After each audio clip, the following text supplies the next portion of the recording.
মেঘভাঙা বৃষ্টির জেরে হরপা বান, তার জেরে সিংথামে নিখোঁজ 23 জন সেনা জওয়ান।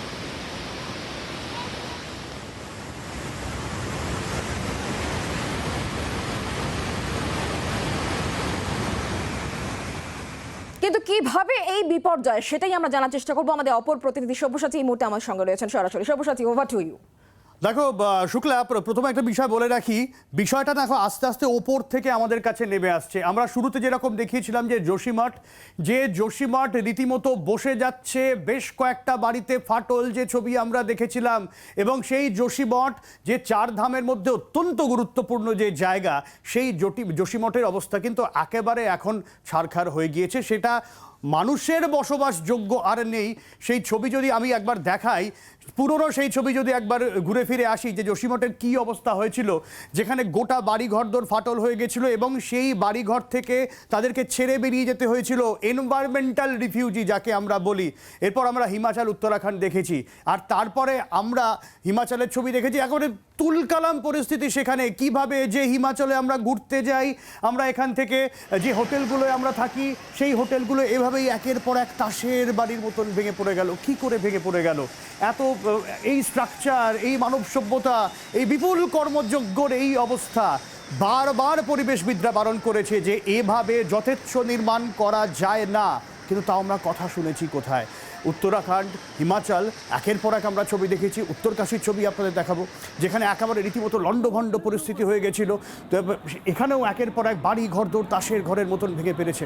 এবং প্রত্যেকবার যখন যোশীমঠে যখন যে বিপর্যয় হয়েছিল, সেইখানে করা হয়েছিল যে তপন ড্যাম নিয়ে একটা সমস্যা তৈরি হয়েছিল। এইবারে আমি সিকিমের বিষয়টা আসবো, ঠিক কোন জায়গায় সমস্যাটা হলো, কোন জায়গা থেকে এই বিপর্যয়। দক্ষিণ লোনাক হ্রদের কথা তোমাকে শুরুতে বলবো। এই যে দক্ষিণ লোনাক হ্রদ, এই দক্ষিণ লোনাক হ্রদে আচমকা মেঘভাঙা বৃষ্টি, এবং এই মেঘভাঙা বৃষ্টি থেকে এখান থেকে যে লাচেন নদী, এই লাচেন নদীতে আচমকা হুড়মুড় করে জল বেড়ে যায়, এবং তার জেরে এই যে লাচেন নদী সংলগ্ন যে বিস্তীর্ণ উপত্যকা, এবং এখানেই মনে রাখতে হবে যে 23 জন জওয়ান নিখোঁজ হয়েছিলেন, তারা এই উপত্যকাতেই তারা ছিলেন, এবং রীতিমতো হরপাবান যখন আসে তখন কিন্তু তারা ভেসে যায়। এবং এই লাচেন নদীর জলস্তর বাড়তে শুরু করে।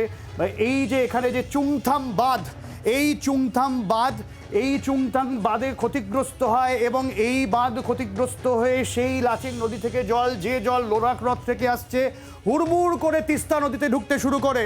এবং তিস্তা নদীর দুকুল ছাপিয়ে 10 নম্বর যে জাতীয় সড়ক, যেটা সিকিমের সাথে অন্যতম যোগাযোগের মাধ্যম, সেই 10 নম্বর জাতীয় সড়ক রীতিমতো একেবারে ওলটপালট হয়ে যায়, ভেঙে যায়, যোগাযোগ ব্যবস্থা সম্পূর্ণ বিচ্ছিন্ন। এইবারে মাথায় রাখতে হবে কেন এই পরিস্থিতি। প্রথম কথা, এই যে লোনাক হ্রদ, এটা হচ্ছে গ্লেসিয়ার থেকে, হিমবাহ থেকে তৈরি। এই হিমালয় সংলগ্ন অঞ্চলে মেঘভাঙা বৃষ্টির প্রকোপ প্রচণ্ড পরিমাণে বাড়ছে, কারণ ক্লাইমেট চেঞ্জ। যেভাবে জলবায়ুর উষ্ণায়ন হচ্ছে, সমুদ্র থেকে জল আচমকা বাষ্পীভূত হচ্ছে, এবং সেই জায়গায় দাঁড়িয়ে আচমকা কিউমুলোনিম্বাস মেঘের সঞ্চার হয়ে আচমকা বৃষ্টি। এক জায়গায় বলা হয় মোটামুটিভাবে ঘণ্টাখানেকের মধ্যে 100 মিলিমিটার বৃষ্টি যদি বেশি হয়ে যায়, তাহলে কিন্তু মেঘভাঙা বৃষ্টি হয়। এবং এই মেঘভাঙা বৃষ্টি হিমালয় পার্বত্য অঞ্চলের বড়সড় ভয়ের কারণ হয়ে দাঁড়িয়েছে। কারণ এই যে অঞ্চল, এই অঞ্চলে ছোট ছোট বেশ কিছু বাঁধ আছে। তিস্তা নদীর এই যে চুংথাম বাঁধের কথা বলছি, এই চুংথাম বাঁধ কিন্তু এই Teesta stage 3 hydro electric project, এবং এটা এখনো পর্যন্ত নিশ্চিত নয়, কিন্তু এরকম অনুমান করা হচ্ছে কদিন আগে যে ভূমিকম্প হলো, গতকালই যে ভূমিকম্পের কথা হলো, গত পরশুদিনের যে ভূমিকম্পের কথা হলো, যেটা হচ্ছে নেপালে যার উৎসস্থল, সেই ভূমিকম্পের জেরে এই চুংথাম বাঁধের কি কোনো ক্ষয়ক্ষতি হয়েছিল? কারণ 2011 সালে এইটা নিয়ে বিতর্ক হয়েছিল। এবং এই যে ছোট ছোট যে ভূমিকম্পগুলো হিমালয় পার্বত্য অঞ্চলে হয়, যে ভূমিকম্পের তীব্রতা আরেকটু বেশি ছিল গত পরশুদিন, তাতে এই বাঁধগুলো কিন্তু ক্ষয়ক্ষতি হয়।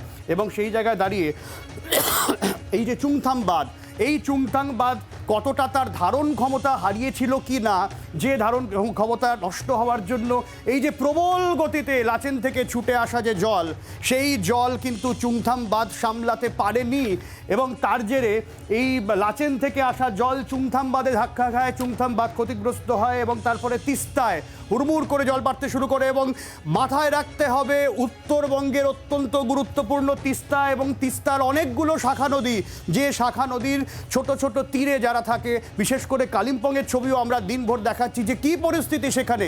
ফলে উত্তরবঙ্গের পরিস্থিতিও কিন্তু আরও বিগড়ে যেতে পারে, বিপর্যয়ের মুখে বলা যেতে পারে উত্তরবঙ্গ।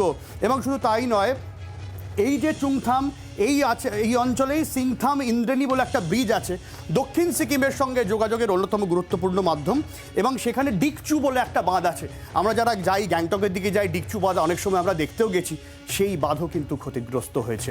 ফলে এক্স্যাক্টলি এখন ক্ষয়ক্ষতির পরিমাণটা কি আমরা কিন্তু এখনো পর্যন্ত জানতে পারিনি। এবং সেই জায়গায় দাঁড়িয়ে এই যে লাচেন উপত্যকা, যে উপত্যকা ভয়ঙ্করভাবে ক্ষতিগ্রস্ত হয়েছে, যে ছবিও আমরা দেখানোর চেষ্টা করছি, এই উপত্যকা জুড়েই কিন্তু সেনা ছাউনি ছিল এবং প্রচুর সাধারণ মানুষের বসবাস ছিল।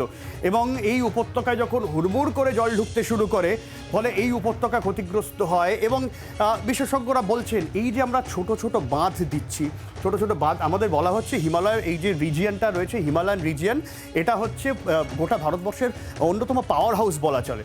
এবং এই যে পাওয়ার হাউস জেনারেটর, সেই জায়গায় যদি এভাবে ক্ষতিগ্রস্ত হয় তাহলে তো খুব মুশকিল।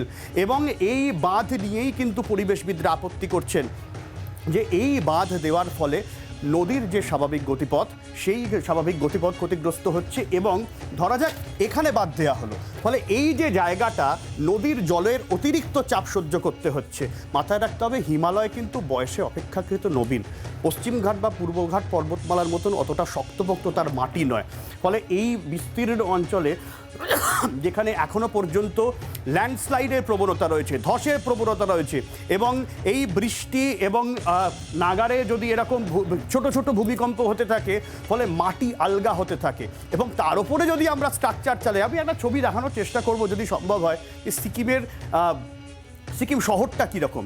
যে আপনারা যারা ঘুরতে যাই তারা জানি আমরা বড় বড় হোটেলে থাকি এবং আমরা বুঝতেও পারি না এই যেভাবে নির্মাণ গজিয়ে উঠছে, সিকিম হোক বা দার্জিলিং হোক বা কালিম্পং হোক, এইভাবে নির্মাণ করাটা একেবারে অবৈজ্ঞানিক বলে বারবার বলছেন। এবং এই রাস্তার চেহারা দেখুন, এই রাস্তা তো আমাদেরই বানানো, এই রাস্তা দিয়েই আমরা সিকিমে বহুবার ঘুরতে গেছি, ঘুরতে যাই, অথচ এই রাস্তার আজকে এই অবস্থা। প্রকৃতির কাছে আমরা ঠিক এই জায়গাতেই অসহায়।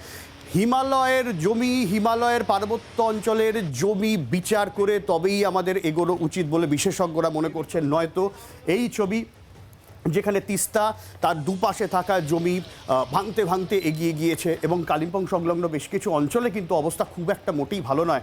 মুখ্যমন্ত্রী মমতা বন্দ্যোপাধ্যায়ের কথা আমরা শোনাচ্ছিলাম, যেখানে তিনি বলছেন যে সব রকম পরিস্থিতির জন্য তৈরি রাখা হয়েছে। 7 জনের মৃত্যু হয়েছে এখনও পর্যন্ত, বেশ কটি মৃতদেহ উদ্ধার হয়েছে, আমরা এখনও জানি না সেটা কাদের মৃতদেহ। কিন্তু এই যে লাচেন সংলগ্ন উপত্যকায় যে দুর্যোগ ঘটে গেল, যে 23 জন জওয়ান এখনও পর্যন্ত তাদের খোঁজ পাওয়া যায়নি, এই পরিস্থিতির জন্য কিন্তু দায়ী এই মেঘভাঙা বৃষ্টি, যা ঘন ঘন হতে থেকেছে। এবং তারপরে এই চুংথাং বাঁধ, যে চুংথাং বাঁধের জল হুড়মুড় করে ভেসে এসে তিস্তা নদীর দুকুল ভাসিয়েছে। বাংলার আওয়াজ, বাঙালির আবেগ, জি 24 ঘন্টা।